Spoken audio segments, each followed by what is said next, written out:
Reading the book Disney Pixar Up. Disney Wonderful World of Reading. Ooh. Yes. Sing it. Play it. Oh, whoops. Let's turn that over again. Explorers Club member. We houses, mountains, pictures, folders, maps, balloons. Ooh. Ah. Adventure is out there, announced explorer Charles Muntz in a newsreel showing him leaving for South America.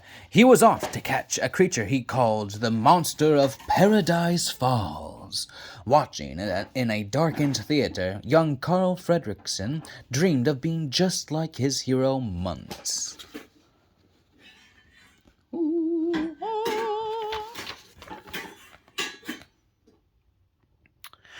Carl's new best friend, Ellie, dreamed of the same thing. She even had a scrapbook for her adventures.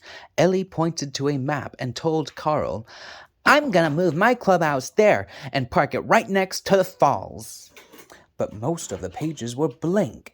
Ellie asked Carl to promise to take them to Paradise Falls someday. Carl crossed his heart and promised. Do-do-do. And look, all the pictures and memories. When they grew up, Carl and Ellie got married, fixed up their old clubhouse, and moved in. Carl sold balloons at the zoo, where Ellie worked taking care of animals. The couple spent many happy years together, though they never did make it to Paradise Falls. Sad. Why is that seat empty? Why is it empty? Why is he alone? He looks sad. Oh, man. Sadly, Ellie passed away. Alone in their house, a heartbroken Carl didn't change a thing. The house was all he had left of Ellie. But outside their home, everything was changing. Builders wanted Carl to move. But that was his house. He didn't want to move. Paid his mortgage his whole life, Yeah.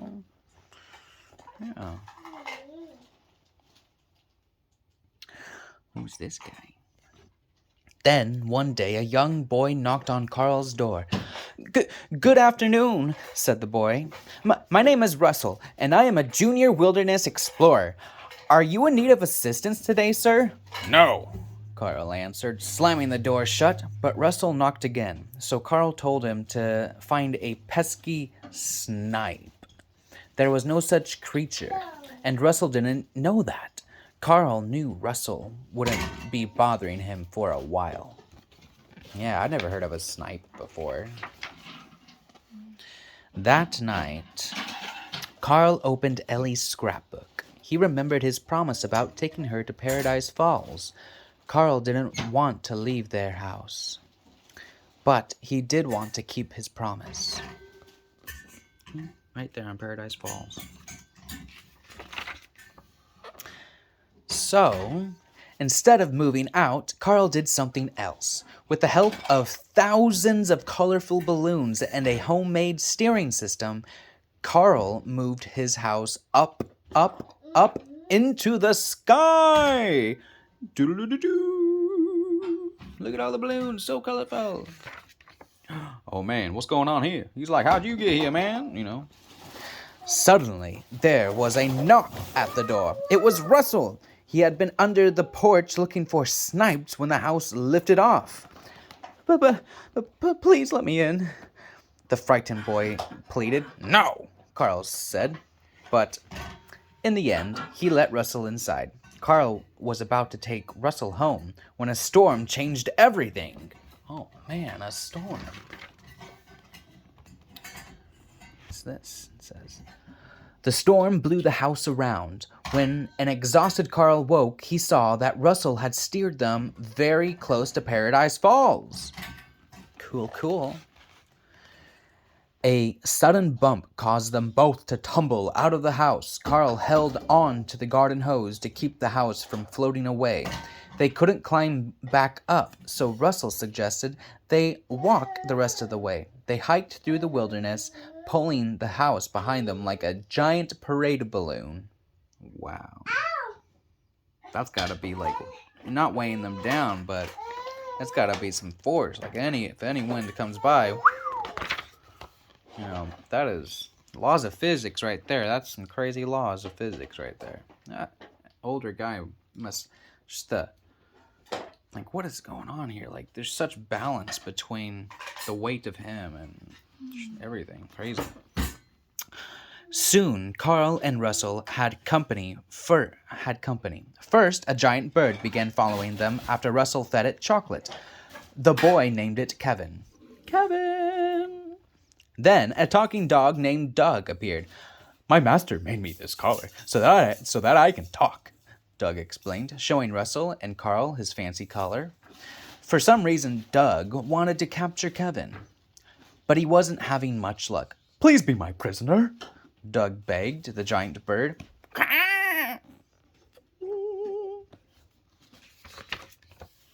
No, still holding on to Kevin. Russell was worried about Kevin. Doug wasn't very scary, but that night, the boy asked Carl to promise to keep the bird safe. Reluctantly, Carl agreed. Cross your heart? Russell asked. Cross my heart, replied Carl. The next morning, Carl and Russell learned something important about Kevin. He was really a she. Kevin left to take care of her babies, who were calling in the distance. Then Doug's pack arrived. The scary dogs were angry because Doug had let the bird escape. He's like, dude, man, I'm just a dog like you. I'm just trying to do my job, man, The pack also thought Carl and Russell were intruders and brought them to the pack's master, who turned out to be Charles Muntz, Carl's childhood hero. Bum, bum, bum. A twist. Muntz led them into a huge cave where he kept his airship, Spirit of Adventure. Carl left his house anchored in the cave while he and Russell went aboard. For letting the bird escape, the pack left Doug outside wearing the cone of shame. I do not like the cone of shame, Doug said sadly. Sadly.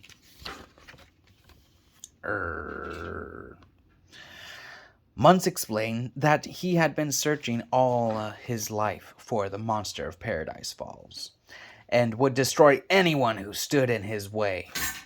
Carl realized this monster was really Kevin. Unfortunately, she had followed them into the cave. Wanting to protect the bird, Carl and Russell escaped with the house and Kevin. The dogs chased after them, but Doug slowed the pack with a rock slide. Doug had decided that Carl was his new master. That's a good dog. He knows who loves him.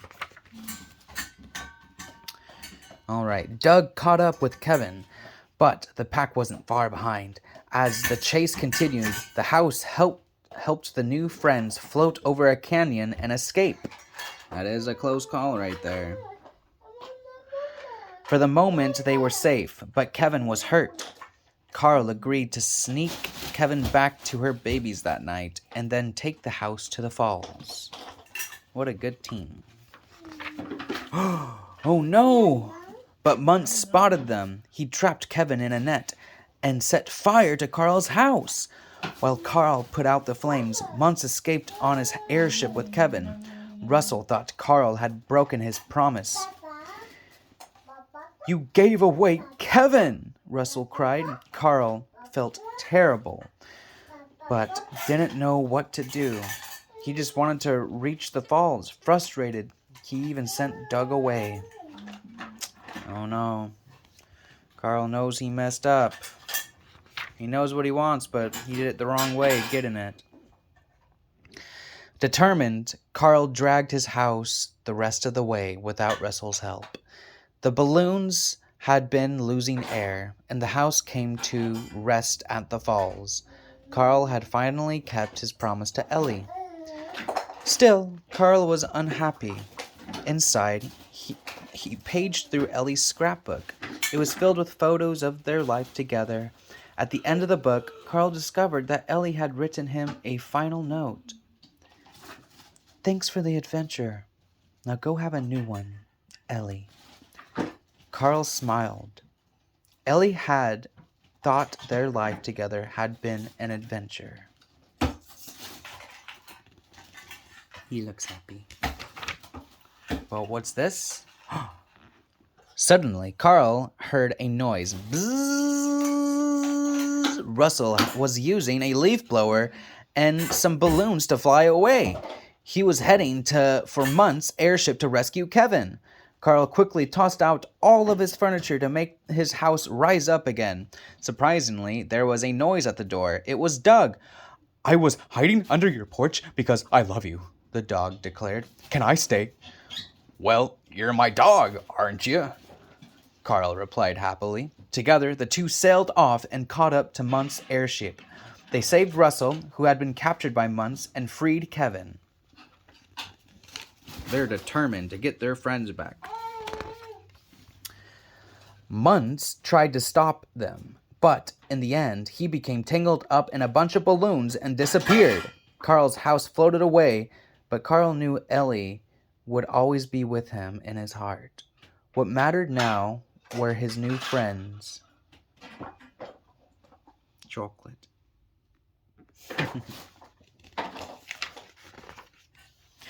Once Kevin was safely back with her babies, Carl, Russell, and Doug flew home in the airship Spirit of Adventure. Not long after, it was with great pride that Carl pinned Russell's last badge on him, a special one Carl called the Ellie badge. Adventures were out there, and Carl and Russell were ready for them. That was so sweet. Up and away! Carl and Russell like to play a counting game together. Whoever counts the most balloons of a single color wins. Count how many balloons Carl sees. Count how many blue balloons Russell sees. Oh, count how many red balloons Carl sees. Count how many blue balloons Russell sees. Are there more blue balloons or red balloons? Let's see here. 1, 2, 3, 4, 5, 6. There's 6 blue balloons. 1, 2, 3, 4. There's more blue balloons. 6 blue balloons and 4 red balloons. And there we go. All right. Here we are. Disney's Pixar Up.